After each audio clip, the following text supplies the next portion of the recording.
artwork is often a form of expression and collaboration. This shines through in Florida Untitled, a creative work that goes beyond the music and poetry. The community alert put out by the Boston Police Department was put up on their Twitter. Linked were suggestions to keep you safe, including getting your drink directly from the bartender and making sure you keep your drink covered. Boston has done a lot to make the city more accessible and disability friendly. They even added more handicap accessible stops on the T. But as you can see here, that isn't the case for every stop. For JR 373 News, I'm Carolyn Winchell. Boxes being filled up, then taped, then loaded onto a truck. This may look like a shipping company hard at work, but what's being boxed up here isn't your normal package. This is the 15th or 16th year for Smith's Care Packages. There were hundreds of volunteers, giving their time to support a great cause, packing up 1,000 boxes with snacks, toiletries, and stockings. We've been doing Cape Cod Cares for the Troops. We're going into our 19th year. This cause was started by Michelle De Silva's son, Dylan, in 2005, when he was just 12 years old. Michelle shares why sending care packages to our troops fighting overseas has become a major part of her life. I think it's important for our men and women who are over in fighting, whether it's peacetime, wartime, it doesn't matter. I think that they leave their home and their families and they're fighting for our freedoms. And I think it's really important that they know that they're supported by people here at home. De Silva and a group of volunteers work tirelessly to send packages to the troops all throughout the year, but especially during this holiday season. One of the people who came out to show their support was Massachusetts State Representative Stephen Exaros. He shared why it's important for him. But I am also a Gold Star father, so I lost my son Nicholas at age 21, fighting for freedom, fighting for that flag. Representative Exaros described what it's like for him at events like this. Proud, but it's also bittersweet. My life, it turns into bittersweet where you're so proud, but you're also sad. But days like today, the pride overcomes everything else. Another one of the volunteers who came out to show their support is also a Gold Star parent. She shared the importance of remembering those who have served and those who continue to serve. People, say just because people are out of Iraq and out of Afghanistan that there's no troops, but there are. There's troops all over. They're still in Afghanistan, still in Iraq. Cape Cod Cares for the Troops has sent out over 40,000 care packages in the last 19 years.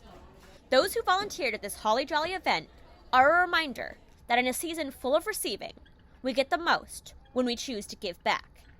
This is Carolyn Winchell with JR 373 News. Drink spiking is dangerous, and it has become all too common.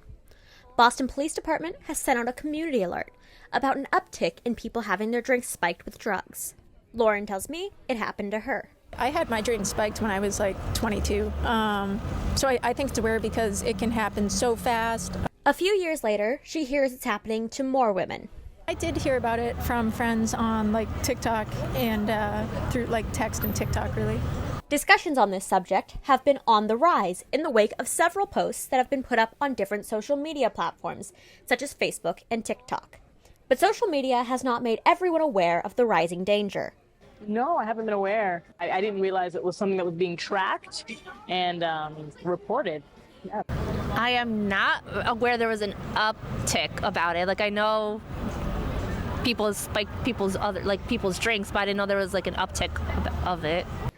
The community alert put out by the Boston Police Department was put up on their Twitter. Linked were suggestions to keep you safe, including getting your drink directly from the bartender and making sure you keep your drink covered. Having your drink spiked can take only seconds. And just like that, a fun night can become a nightmare. Leaving drinks unattended can be dangerous. By following the guidelines that have been outlined by the Boston Police Department, you can help keep yourself and your friends safe. For JR 373 News, this is Carolyn Winchell. Free, nutritious, local food hasn't always been associated with school lunches. But at Boston Public Schools, this is the standard. The kids they love it. Deborah Ventricelli is the Deputy Director of Boston Public Schools Food and Nutrition Services. She shared what makes Boston's program so special. So we're cooking at almost every one of these schools. So we're different in that we have kitchens that we can cook fresh meals in. That's what I'm saying. We've changed a lot over the years. We buy we focus a lot on local food and fresh food. It takes a lot of people to get this done so effectively, and BPS's Food and Nutrition Services is just a part of that team. We have worked very closely with Mayor Wu's office. She initiated a proposal before she became mayor to introduce the Good Food Purchasing program. This program emphasizes making healthy eating easier. And through their work with Mayor Wu, Boston Public Schools are providing kids a foundation of healthy eating habits. Important to all of our health to have a nutritious meal for kids. It's a learning opportunity. The community supporting these meals goes beyond elected officials. The district also works with organizations like Project Bread and Farm to School, both of which work to end hunger, starting with students. A simple concept, getting local foods into school cafeterias, doing school gardens, and then it's like really hard in practice to change an entire system of how school food has worked. According to the USDA, 13 million children around the U.S. suffer from food insecurity. Programs like School Meals for All help to fight against that. Massachusetts is one of only 8 states to have put this in place permanently. I'm Carolyn Winchell for WEBJ News.